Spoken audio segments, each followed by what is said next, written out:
acquisition of Andy Kasich, who's Williston-based, as our CEO, and the fact that the market is there in the Williston Basin and the Bakken Formation, and the market need is out there for diesel. There's going to be within 18 to 24 months a 75,000 barrel per day need for diesel in the general Bakken region, based not only on legacy agriculture, but obviously all the things that come out of the growth of businesses surrounding the formation development. That Mandan refinery is servicing about 28,000 barrels per day of diesel. The new Dickinson refinery, operated by MDU Resources in Calumet, is going to add another 6-7. We see our 5 centers as soaking up another 35 to 40% of that diesel need, while also providing the opportunity through our NGL stripping to address locally produced propane, et cetera. Quickly on Andy Kasich, your telephone number is at 202, so you spend quite a bit of time out in Washington, and to me that's a real positive thing because you understand how the system works. But tell us how important having someone from Williston, Andy Kasich, is to the program. Yeah, you bet. Andy's a very experienced guy. He's not only an experienced CEO, he's also an attorney by trade as well, so he understands the regulatory side of the coin. Having him based in Williston, having him historically based in there, I'm not sure for how many years, but it's been for some time now. The goal of the company is to build the operational culture, the operational personnel of the company there in North Dakota. So while the company technically is based outside of, or at least HQ'd outside of North Dakota, it will be a North Dakota company from a cultural and operational standpoint. Wow. Last question, Russell, about just refineries in general. A lot of people say we have all this oil, let's just have more refineries and then the price of gas will go down and the price of diesel will go down.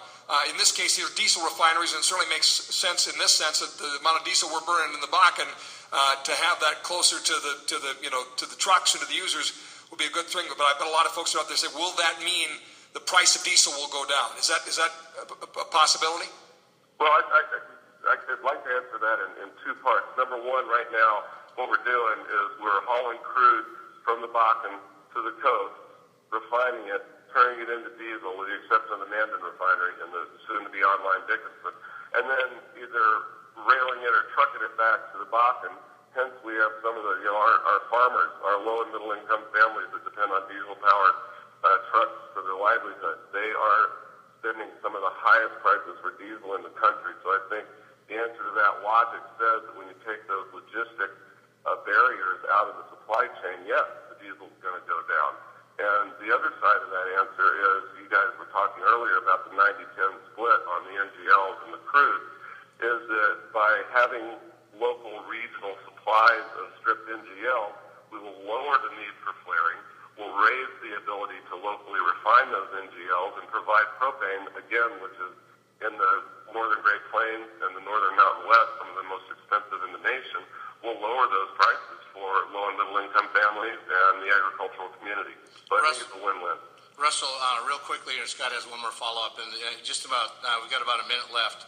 So my quick question, one thing that's very important about MDU was Calumet on the takeaway with byproducts. Do you have someone set up for that yet? We do not. That is a very hard phase up, a TBD. The producers obviously own that, but rather than flare it, let's process it locally. Let's deliver it to the local market. And we're currently in talks with a couple of entities on how we will handle that and what the business model surrounding the processing of the tops that we're taking off will look like. Exciting project. Another $3 billion on the table, 5 refineries in the Bakken, and discussions underway with communities. We'll watch this project closely. Russell, thanks for the update on it, and good luck getting it off out of the dirt. Thank you, gentlemen. Appreciate it. Yeah, this is Energy Matters. This is Russell with Quantum Energy, traded QEGY.PK. Pretty exciting. This is where Energy Matters. Another project.